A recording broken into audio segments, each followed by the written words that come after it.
I want to introduce you to this process called complete incomplete emotion. It comes from possibility management, and it's like a tool to resolve conflict or something with someone in simple words.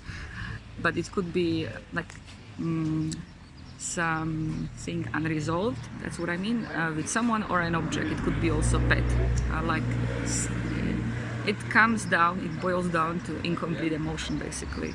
When you have an issue with someone, or it could be actually even money, relationship with money as an example, you have something incomplete in yourself, something like you feel still pissed off, or you still have a story that the money should not be treated that way, or you blame money. There are so many things. So this process is fantastic to resolve or start resolving the conflict, or as a gate. It could really create gate to shifts, like shifts within yourself where you start seeing things differently. In my case, I did this process with space holders. It's usually one-on-one, or there could be third person watching you or in coaching. When I did this one-on-one with someone, usually it's a short process. I'll come back to that. It's a very short process. I remember when I had an issue with someone for 6 years, and I knew, I'm very conscious many times about, except perhaps my blind spots. I was aware that I have a resentment and blaming him, blah blah blah, but I could not shift that. So I even tried a healing process, like I go deeper. And after actually 2-3 sessions, these small sessions called completing complete emotions, I ask anyone who's free in the group and just to be there with me and be witness and be the space holder, be the role player, and then really it shifted. I really felt the pissed offness, I really felt the sadness, and it was deeper, of course. It was also a lot of things, nothing to do with him.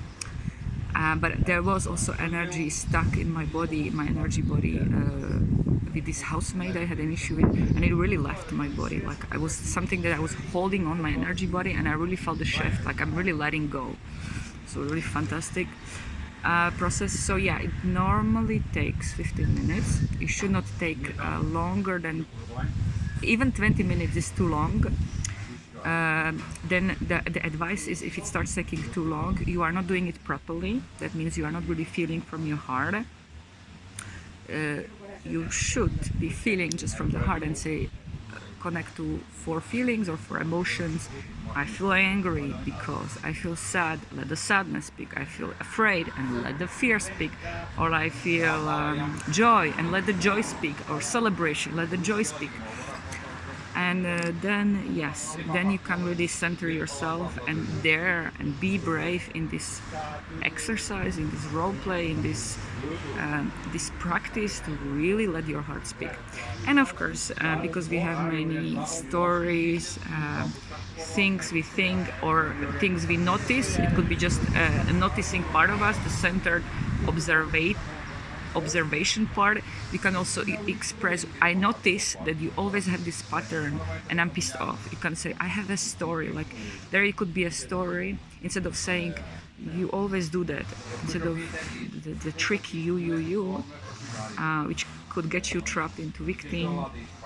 And that's okay to be also in a conscious victimhood. It's just to own where you are, and that's where the coaching comes. So as a space holder, you are there with the client, a friend, for 15 minutes, and then you offer also coaching. You can go on the side and just offer quickly coaching. So you kind of channel that person or the money, let's say, for these 15 minutes, and you can also go on the side and give them coaching. I notice you are a bit in your head, just go back to your feelings and keep going. You can also coach them. You're going great, yeah, keep going. There is more anger, go.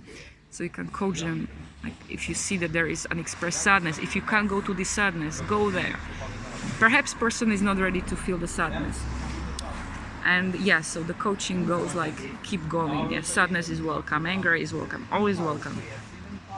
So it's really fantastic, and I really recommend it.